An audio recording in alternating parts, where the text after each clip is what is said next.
What is going on, everybody? Welcome back to Civilization 5 with the 57 Civs AI only world battle. Not that many left anymore, but we are getting through the game, turn 193.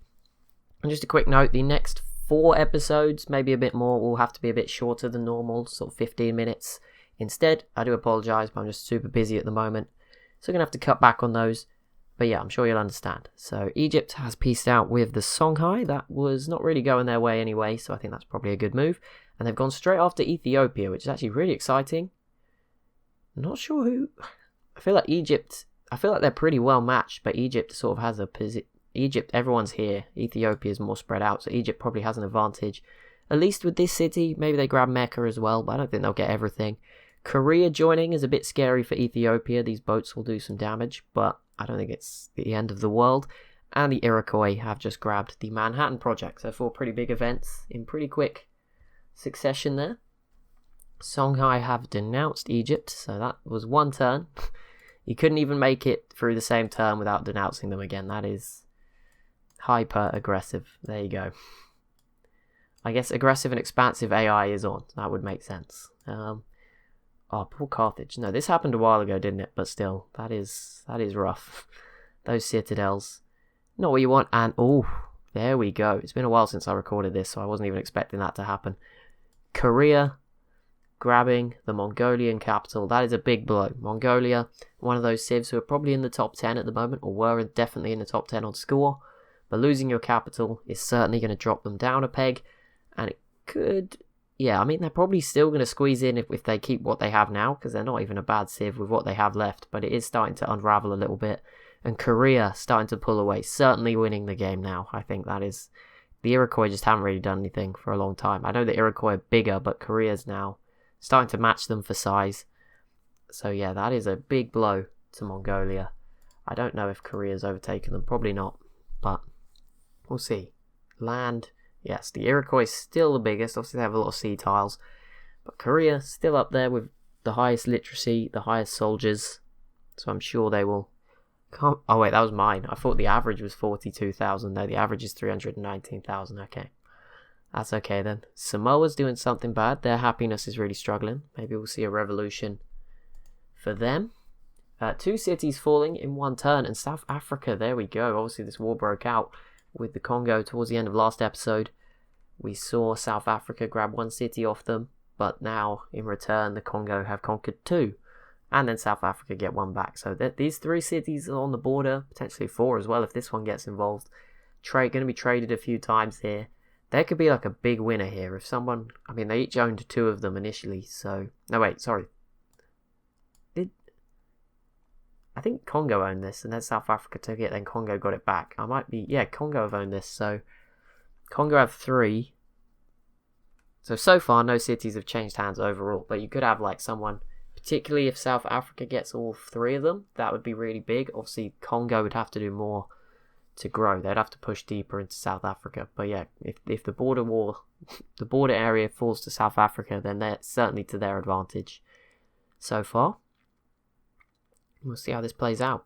It's going to be exciting. A few big wars raging on across the map again. It's been a while, but we've got them going again, so that's good. The Civs took a bit of a break. But they're back at it again. They're back attacking each other. All good, as we're about to hit turn 200 as well. I don't know when the end point is. I'm going to be more flexible with it. I thought Korea might have hit the end of the tech tree by now. But they haven't, so it'll be 225 or 250, depending on what is more reasonable. I'll judge it at the time. And there we go. Germany does eliminate Austria. They finally got there. I thought that wasn't going to happen, but there you go. They've got it done. They conquer Vienna. They're not looking too bad. Berlin, Warsaw, and Hamburg are all pretty good cities, and Vienna is a capital, although it's quite a small one now. So yeah, Germany looking pretty good in Central Europe. They've been probably overlooked in this game, but they're certainly doing okay. Got artillery now. Maybe they'll have some success against Denmark or somebody. I'm not sure, but it'll be nice to see them just make it to the end. That's pretty rare by Germany standards. Maybe there's a spot in the top 10. You never know what might happen to other civs if they go on some sort of miracle run. Anything is still possible, I think, in this game, particularly around like the 10th, 9th, 8th kind of places. Anyone could squeeze onto that list. Mongolia did recover their capital and then lose it again, so it's down to 1 population now. not so useful anymore. And another ideology, the Celts have gone order. Interesting choice. There you go. I feel like that is the ideology struggling the most. All the order nations want to go to freedom or autocracy. All the autocracy ones want to go to freedom. So a bit weird. The Celts have gone for order though. But there is a nice mix. I mean, the fact that there's civs all over the world with different ones, I think is sort of preventing anyone from falling too far. Everyone's got a friend nearby who's following the same one. And an enemy as well. What is that? I have no idea what that is. Still low settings, it doesn't look great, and being in the water doesn't help. I feel like I don't know what wonder that is. It's like some steps. I would guess it's like Chichen Itza, but I don't think it is. I have no idea what that is. Is it like the start of the Great Lighthouse and they never finished it? I don't know. No, that's the Great Lighthouse. It doesn't really look like that, does it? No. What is that? That is a giant boat sail coming out of a building. I wonder what it was. Maybe it's the star like the Statue of Liberty? I don't know. That seems a bit random. I don't know what that is. Hopefully it's still being built. That would help. Also, it's probably being built by Britain, not the Celts, even though it's on the Celt sort of side. I might be wrong. It's probably been built by this city. I don't know. Did somewhere just fall? Yes, this city fell to South Africa. Two cities, fallen to South Africa. So they're definitely making the most of this war so far, having the best start. Congo, didn't the Congo declare this? It's a bit embarrassing if you lose a war that you declared. Egypt versus Ethiopia. Here we go. Oh, Burundi. Wait, who's fighting? Oh, I think Burundi's fighting Ethiopia too. This will be interesting. Egypt has planes, so that's an advantage. Ethiopia does not have those. But they do have some units. They should be okay. We'll see. I think Egypt might definitely get this northern city, which is great for them. They're continuing to get stronger in Africa. Thebes is up to 29 population. That's grown very quickly towards being one of the biggest cities in the world. I think at the moment Rio's still holding strong at 34, but it's not growing anymore, so that's important to bear in mind. Whereas 32 and 30, these two are still knocking on the door. But yeah, Samoa's definitely got the biggest population, even though Brazil's new smaller cities are all now huge. Fortaleza 17, Belo Horizonte 16. So even though Sao Paulo starved a little bit, I feel like it was worth it. Brasilia at 15, Manaus here is even at 9, Curitiba 12. They've really grown a lot. I'm surprised they're still behind on population. I feel like they have more. If you add up these numbers, they would have more. But again, the differences between the bigger numbers are worth more population than the difference between the small number. So 35 to 34, the gap, let's say, is 1 million people. The gap between 1 and 2 might be 50,000. It's all weighted, I think. Anyway, that would make sense for a lot of the things that happen. But yeah, as the population gets bigger, the jumps also get bigger. Which would make sense, because there's more people making like more babies. It's kind of like a multiplier. It's going to be more every time. Has anyone else got a nuke yet? Not at the moment. I know Korea does have some. But they're all positioned well away from the action. They're not really involved in the war effort. Don't know if Japan has any yet. They do have the Manhattan Project and a ton of planes, but yeah, none. Mostly zeros. Which is okay, fighter planes. Not too bad. Ethiopia, how are you doing? Come on, you can do this. We believe in you. Watch them like peace out and give away half their cities now. We've jinxed them big time there. Congo, yeah, I feel bad for them. They're not going to be able to get this back probably. I don't feel bad if they declared this, but I can't remember, so it doesn't matter. Whoever declared it. It's going well for South Africa, that's for sure. They are up 2 cities, although they did lose this one temporarily, but they've gained 2 more. It's pretty good for them, improving their score, especially important at a time when Mongolia in particular is dropping down that list. You're just climbing, that's good, even if it's only a little bit. It's better than nothing. Congo do regain that city for now.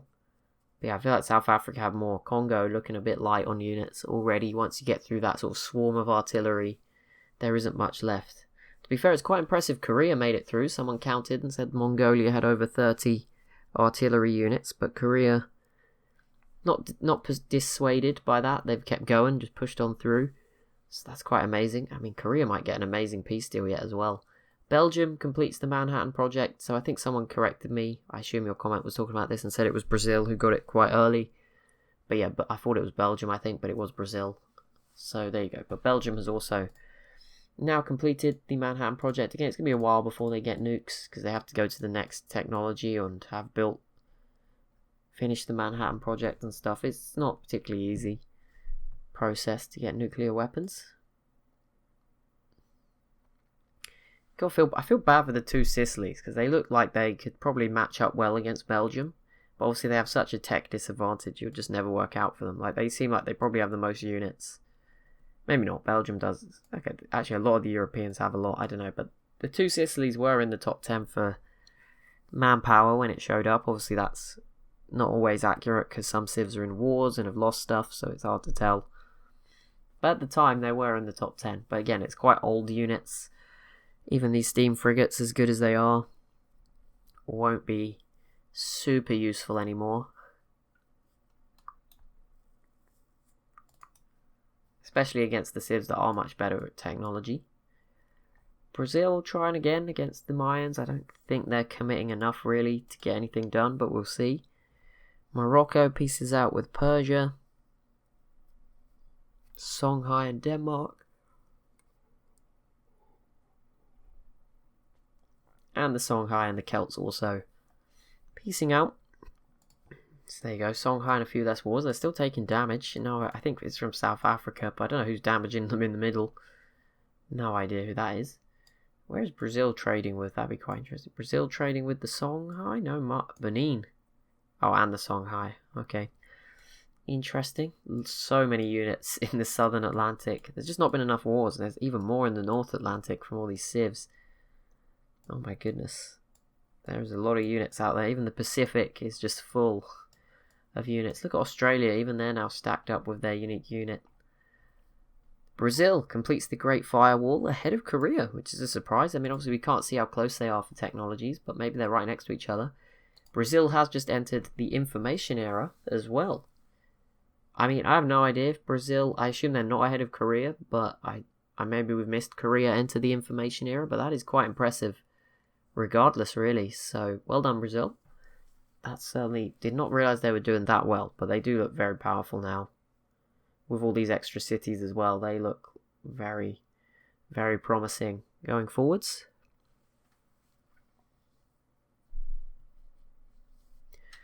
On the other end of the spectrum, okay, Congo just re-grabbed another city off South Africa, so it keeps swinging different directions. Now they're sort of on a one city each trade. Congo have gained this, South Africa's gained this, but then South Africa take it back. That's going to keep going on for a while. Egypt making the start against Ethiopia's first city. And the Harappans are being attacked, but they're mostly surviving. Byzantium now have some planes. They're still keeping up. They could have been so good if they hadn't given away those cities. It's so sad. The population's good as well. This was at like 14 when they pieced out and gave it away. I don't know what Spain's doing to starve it to death, but there you go. Burundi versus the Mayans, not too important. Poor old Burundi, just here. Fragment of what they once were. Japan, I wouldn't rule it out, but yeah, Japan, I mean, it's the wrong side of the ocean. Maybe they could come over here and get Chichen Itza, the city, not the wonder. I don't know if the wonder's here or not, but the city, but maybe, but probably not. A new Texas city on the Hawaiian Islands with Fort Worth as well. 5 more planes here. Another settler. Don't really know where that's heading. There's a few spots still in the sort of Indonesian islands you could go for. And the Chinook also versus the Mayans. Again, pretty similar to Japan, and obviously they're not as strong as Japan, so probably won't expect the Chinook to come over here and just conquer the Mayans. But that will be it for this episode. So as always, if you have enjoyed, be sure to leave a like and a comment down below. Be sure to subscribe as well if you're new to the channel, and I'll see you in the next one.